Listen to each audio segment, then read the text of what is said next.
Questions 17 through 22. A botanist has been invited to speak to a geography class. She will be discussing aromatic trees of North America. Listen to part of the talk. When European explorers first approached the coast of North America, even before their ships landed, the first thing they noticed was the pungent aroma carried to the ships by the offshore breezes. Some sea captains thought this aroma was the scent of the valuable oriental spices that had prompted their voyages of exploration. But in fact, the agreeable smells didn't come from spices. They came from the lush vegetation of the North American forests. The fragrance came from the blossoms of numerous trees and from the volatile oils in pine sap.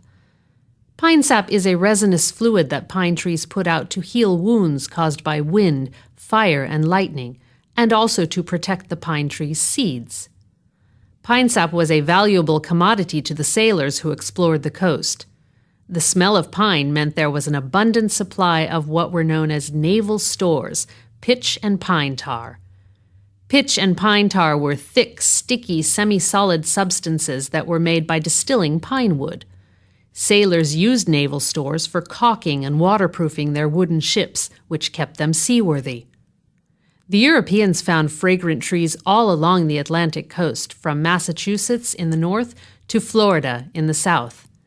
Everywhere along the coast, the air was filled with the strong perfume of the flowering dogwood. The Native Americans already knew about the medicinal properties of the dogwood, and they used its bark and roots to treat malaria and other fevers. They brewed the aromatic bark into a bitter, astringent tea. European settlers also used the dogwood to relieve attacks of malaria. They soaked the dogwood bark in whiskey and drank the strong infusion. This was before they knew about quinine from South America and before quinine became available. In the South, probably the best-known aromatic tree was the sassafras. The sassafras is a fast-growing tree, a member of the laurel family.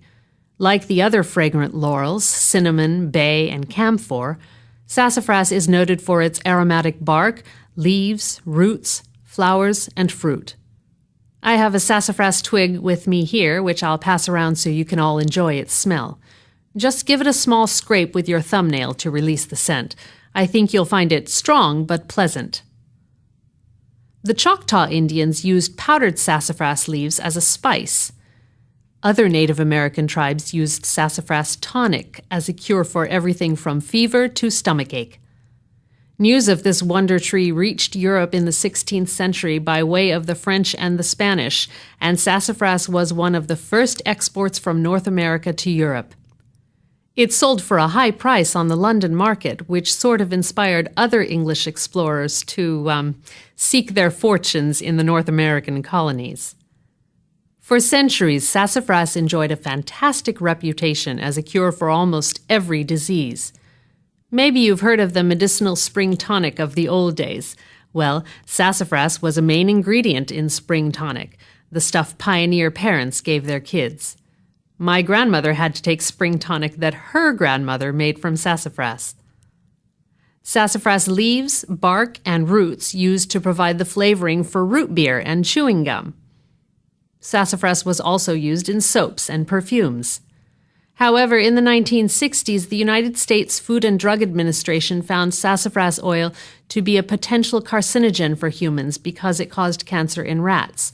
Since that time, sassafras has been banned for human consumption.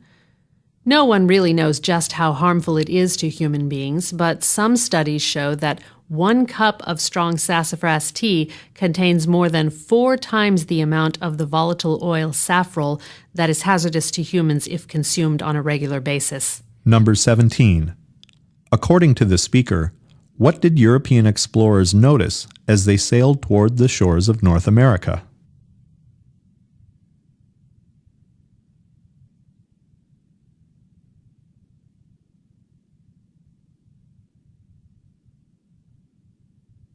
Number 18. According to the speaker, why was pine sap a valuable commodity?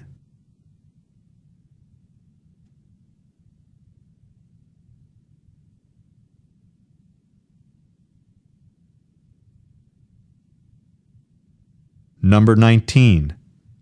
How was the flowering dogwood used?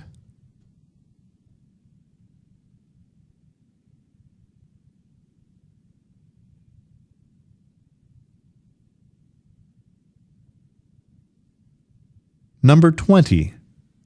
Why does the speaker say this? Just give it a small scrape with your thumbnail to release the scent. I think you'll find it strong but pleasant.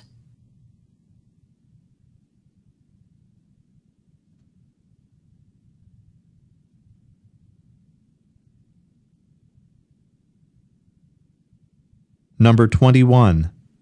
Why was sassafras once considered a wonder tree?